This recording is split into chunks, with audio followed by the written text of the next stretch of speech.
நம்ம தமிழ் சினிமாவில் 80s காலகட்டங்களில் அதிகமான சம்பளம் வாங்கிய நடிகர்கள் யார் யார் என்று பார்க்கலாமுங்களா? ஃபஸ்ட்டு நம்ம சூப்பர் ஸ்டார் ரஜினிகாந்த் 70 லட்சம் சம்பளம் வாங்கியிருக்காரு பில்லா படத்துக்காக.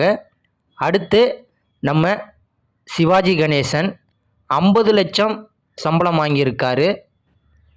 அடுத்து நம்ம உலகநாயகன் கமலஹாசன் 50 லட்சம் சம்பளம் வாங்கியிருக்காரு குருதி புனல் படத்துக்காக. அடுத்து நம்ம ஸ்ரீதேவி மேடம் 20 லட்சம் சம்பளம் வாங்கியிருக்காங்க ஒரு ஹிந்தி படத்துக்காக. அடுத்து நம்ம பிரபு 15 லட்சம் சம்பளம் வாங்கியிருக்காரு சின்னத்தம்பி படத்துக்காக. அடுத்து நம்ம கார்த்திக் 10 லட்சம் சம்பளம் வாங்கியிருக்காரு. இதுபோன்ற தகவல்கள் எல்லாம் மறக்காமல் பார்க்கணும்னா நம்ம அகராதி யூடியூப் சேனலை சப்ஸ்கிரைப் பண்ணி வச்சுக்கோங்க.